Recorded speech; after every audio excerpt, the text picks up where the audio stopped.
A son battles his father for control of the universe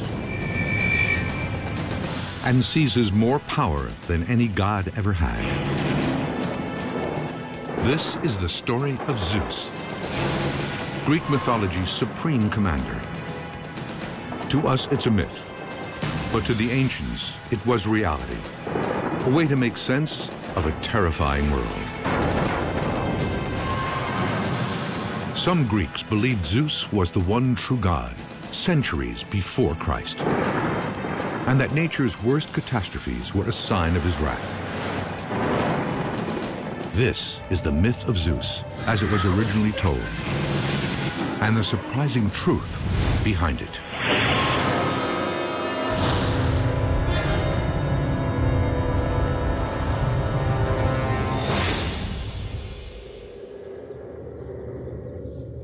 If you control the sky, you control the world.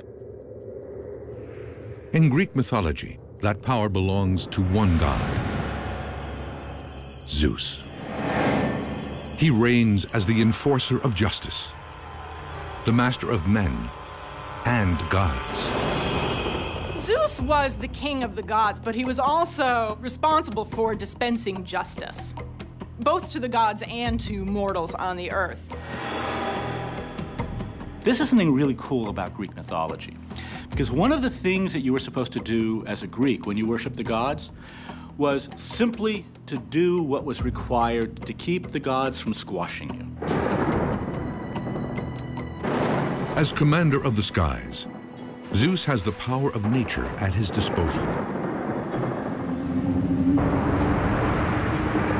That gives him the most devastating weapon of all. The most powerful symbol of Zeus is the lightning bolt. This is what Zeus carries. It's his main accoutrement, and it's the thing that makes him the most powerful of all the divinities. Attributing lightning to Zeus was a way for the Greeks to explain the unexplainable. In a time before science, mythology put faces on the forces that shaped the world. The Greeks used mythology to try and figure out why the world operates the way that it does. They didn't have scientific explanations yet for how the world came into existence, or why lightning strikes here but not there, or why it strikes then and not some other time. The natural world was very frightening to them, so they associated it with the divine. You know, these were symptoms of the gods' power that they could use to punish people who hadn't worshipped them properly. Zeus's command over nature would make him Greece's most feared god. But how did he get there?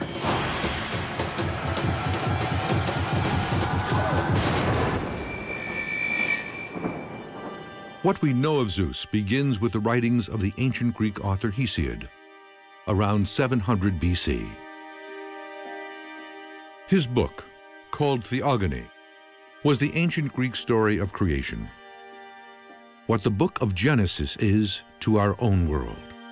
Theogony is Hesiod's attempt to make sense of the world, to bring order to it by telling the story of a dynastic family rivalry that winds up in a well-ordered cosmos that is the world that you and I know today.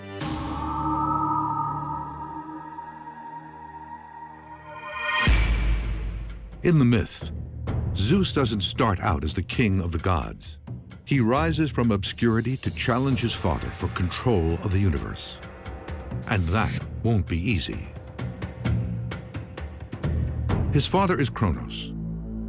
He is king of the Titans, the most powerful gods in the universe. The Titans are an older order of Greek god. They're pretty rough around the edges. They're not too bright. They're also not very well civilized. As leader of the Titans, Cronus is expected to produce offspring. So he mates with his own flesh and blood, his sister and fellow Titan, Rhea. Incest shows up quite a bit in mythology. Among the gods, there's really nobody else at the beginning for them to have sex with, so they end up marrying one another. There's an old-time aristocratic idea that says that no one else is good enough for our family except only our family. And the Greek gods definitely seem to ascribe to this kind of a principle. These two Titan siblings, Cronus and Rhea, produced the next generation of Greek gods.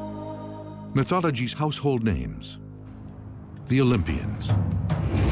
Among them are Hades, Poseidon, and Zeus. But they will not simply inherit the earth. They must fight for it. Kronos was very worried about having children because he was concerned that his son would be greater than him and would supplant him. The father fears being replaced by the son. That's human psychology. I mean, you go to Freud, and actually Freud found it in classical mythology. So this fear of losing your power to the next generation was real. If you had a kid and you had something worth taking, at some point you needed to keep an eye on the kid. So his solution to this problem was to swallow alive all of his offspring. As soon as his wife gave birth, he would actually ingest them. Now, of course, since they're immortal, the children that Kronos swallows are not dead. They are just locked away inside of his belly. He's trying to control them and keep them from developing a power base so they might be able to overthrow him. To the Greeks who told the myth, this was an appalling act. Cannibalism was as deplorable then as now. We see the Greek authors giving voice to their fears through mythology. Cannibalism, sacrifice were horrible taboos. But when you project these things onto the gods, it gives you a safe place to explore the consequences of what might happen.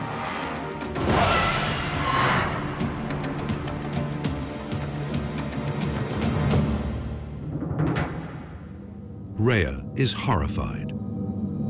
All 5 of her children have been swallowed alive. Now, she is pregnant again.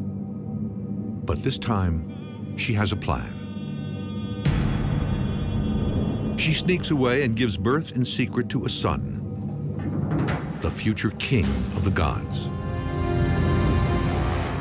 Zeus. But Cronus is expecting another child to swallow. So Rhea wraps a rock in a baby blanket and presents it to him. Without thinking twice, he grabs the bundle and gulps it down. So the plan of Rhea is put into place. Kronos has swallowed down the stone instead of Zeus. Zeus then, as an infant, is spirited away, and he's put in what the ancient myth tellers tell us is the folds of the earth. Zeus has been saved by his mother's cleverness. It's a memorable story, but could that secret cave at the heart of the myth really exist? It seems the ancients thought so.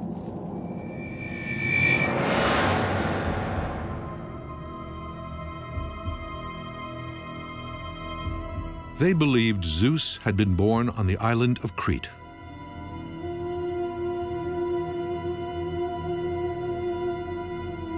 In this mountain cave.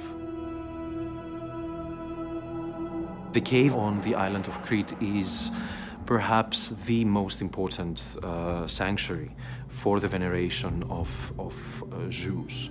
It was considered as one of the possible places where the baby Zeus was kept hidden from its own father. Excavations at the cave have revealed that it was a major pilgrimage site for visitors from across the ancient world. It was a place that people would go to worship Zeus. How do we know? We've excavated thousands of dedications to Zeus and ritual objects to Zeus from all over the Mediterranean. One find in particular ties directly into the myth of Zeus. Amongst the material remains were these cool shields that probably were along the walls and were put up there to indicate the clanging of shields that the people defending Zeus used to muffle his crying when he was a baby, so that Kronos could not hear. A chosen son, hidden to save his life. For Christians and Jews, the story of Zeus's birth is very familiar. Many Religious and mythological traditions have stories of sacred or divine children who are hidden away in order to protect them so that they can grow to adulthood and fulfill their destinies. We think perhaps of Jesus, who is hidden away in the manger so that Herod will not be able to get to him, or of Moses, who is hidden away in Egypt. In the myth, Zeus quietly comes of age inside the cave.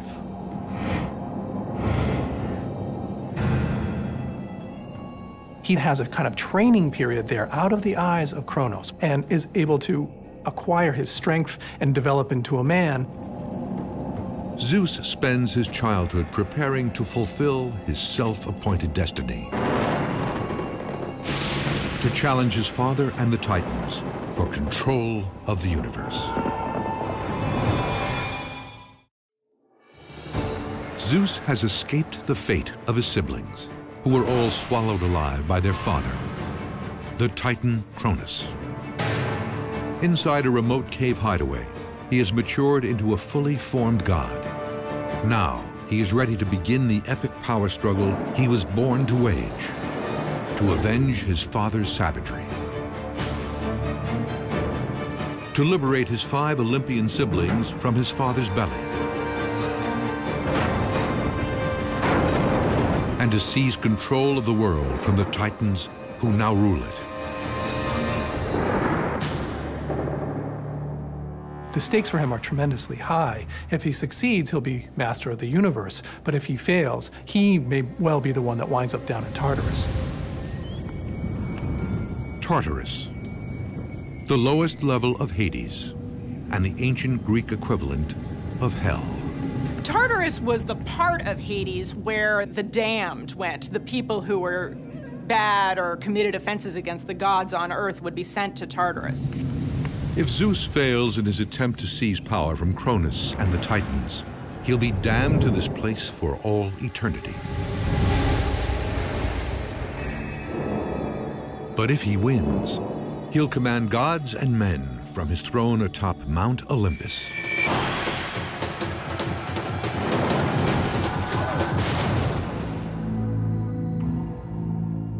In Greek myth, Mount Olympus is the towering home of the gods, but it's also a real location. It's the highest peak in Greece, rising nearly 10,000 feet above sea level.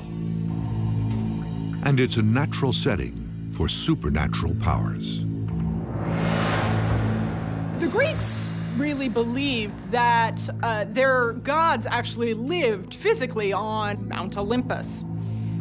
It was important for them to actually have a sense of where heaven was, where the gods actually resided.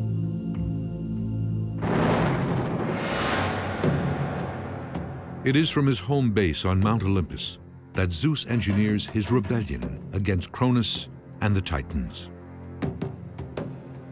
Zeus is going to have to get others to come in and help him out so that he can achieve supreme power. This is the ultimate family feud. And so it is to his own flesh and blood that Zeus turns first. He knows his strongest allies will be his 5 siblings, the Olympians, now fully formed adults, but still trapped deep inside Cronus' stomach. If they can be liberated, the Olympians could tip the scales in Zeus's favor and help him destroy the Titans forever. He wanted to free his brothers and sisters, so he concocted a potion.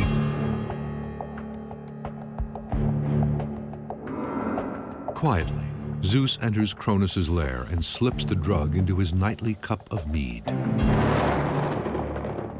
Cronus drinks it and becomes violently ill.